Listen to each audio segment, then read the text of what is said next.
नमस्ते दोस्तों, Bhimrao Ambedkar the caste biased person. सबसे बड़ा इश्यूज वही जो एजुकेशन में वो करते हैं कि आरक्षण जनरल वाले हमेशा जेई के मुद्दे में भी देख लो तो हमारा इस बार का कट ऑफ 91 और उनका 32 33 65।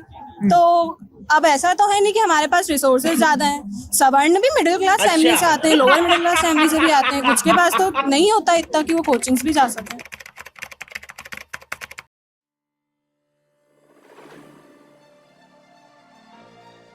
इनका सीधा सा एक मोटिव था डिस्क्रिमिनेशन, कास्ट डिस्क्रिमिनेशन जो इंडिया में होता था उसको ख़त्म करना। मैं जानता हूँ कि खूब सारे लोग मन बनाकर आए होंगे कि इस वीडियो में ये वही बोलेगा जो हम सोच कर आए हैं, तो ऐसा नहीं होगा दोस्तों। आप पहले ही वीडियो छोड़ दीजिए अगर कुछ मन बनाकर आए हैं। इस वीडियो को आप न्यूट्रल होकर देखिए, ना कि SC/ST और जनरल होना। 29 अगस्त 1947 डॉक्टर भीमराव अम्बेडकर एक कमेटी बनाई जाता है एज चेयरमैन।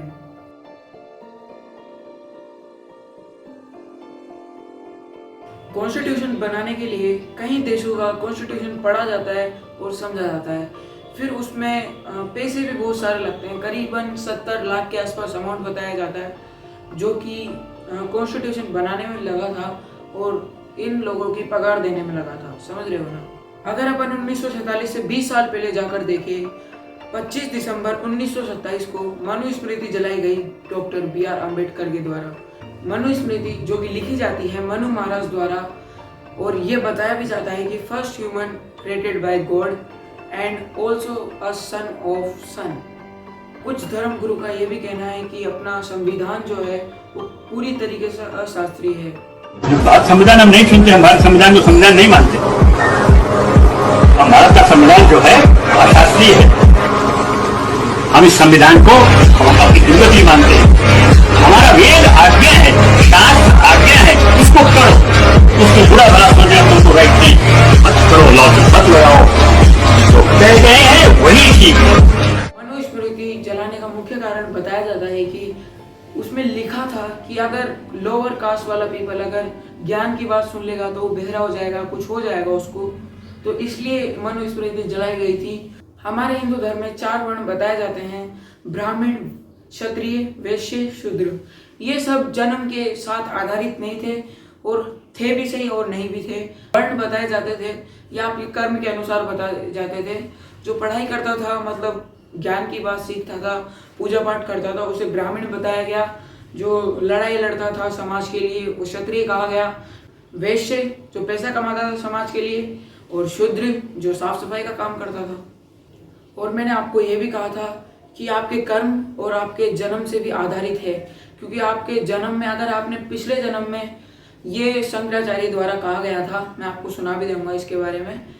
शंकराचार्य ने ये कहा था कि आपके जो पिछले जन्म में आपने जैसे कार्य किए होंगे वैसे आपको उसी धर्म कर्म में आपका जन्म होगा।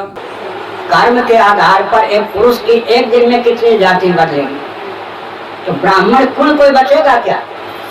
पूर्व कर्म जब फल देने के लिए उदित होता है, उस कर्म के अनुसार जाति का निर्णय होता है। जाति का अर्थ होता है जन्म। पूर्व कर्मानुसार जो जन्म हो गया ना, उसी का नाम है जाति।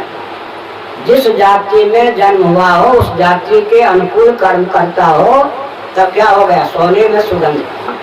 पूर्व कर्म के फलस्वरूप जाति जन्म होता है, तो जन्म नियंत्रित फिर कर्म होता है। समझ गए?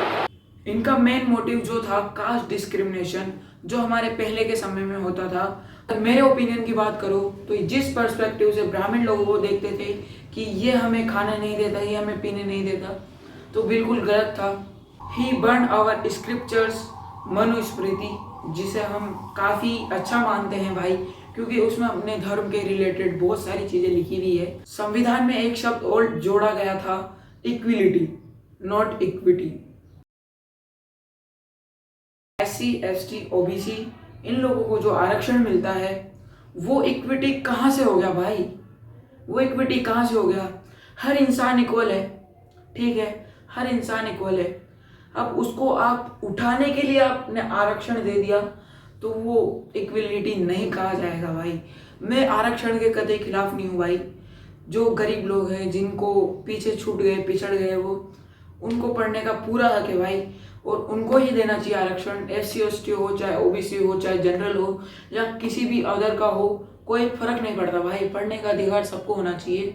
इक्वलिटी दे दिया आपने, ठीक है, लिख दिया इक्वलिटी, ऑल आर इक्वल वगैरह वगैरह, पर आपने आरक्षण दे दिया भाई, सबको आरक्षण इक्वल मिलना चाहिए। जैसे मान लो कोई SC ST का जिसने कतई पढ़ाई नहीं की हो, उसके समाज वालों ने, उन्होंने किसी कारण की वजह से पढ़ाई नहीं की हो, तो उसे आरक्षण दो। अब एक दूसरा SC ST वाला है, उसने पढ़ाई की अच्छी खासी ठीक ठाक, वो लग सकता है, वो कर सकता है मेहनत, उसे भी आप उतने आरक्षण दे के उठा रहे हो। तो जो स्टूडेंट काबिल है वो नहीं बन पाएगा, और जो स्टूडेंट बिना काबिल है वो बन जाएगा। इसलिए हमारा पूरा देश का सिस्टम खराब हो रहा है। कहीं घूसखोरी की खबर आ रही है तो कहीं उसकी खबर आ रही है। ये सिर्फ मैं एक कास्ट को टारगेट करके नहीं कह रहा हूँ भाई, ये पूरे सब समाज को कह रहा हूँ मैं। EWS में, जनरल में देख लो, चाहे आप OBC में देख लो, चाहे SC ST में देख लो, सब में यही हो रहा भाई। अभी हमारी सोसाइटी में क्रीमी लेयर का आया तो लोग बाहर निकल गए, उसका विरोध करने लगे। भाई creamy layer is such a good thing भाई हमारे समाज के लिए। अगर अपन को आगे बढ़ना है, अमेरिका जैसे देशों से कम्पीट करना है, और कम्पीट कर रहे हैं भाई अपन, अभी उससे भी टॉप लेवल पे जाना है भाई, तो करना पड़ेगा भाई कुछ तो।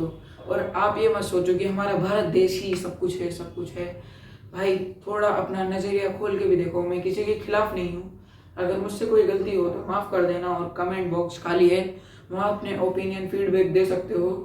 और अगर कुछ ज़्यादा मिस्टेक हुई हो तो ईमेल दे रहा हूँ, उस पर लिख देना, जो भी पार्ट कट करवाना हो या फिर कुछ करवाना हो, एडिट मतलब इसमें इस वीडियो में जो भी गलत बात कही हो मैंने, तो कर देना भाई। फीडबैक देना ज़रूरी है, क्योंकि I am not a scientist, I am not a philosopher, समझ रहे हो ना भाई, ठीक है।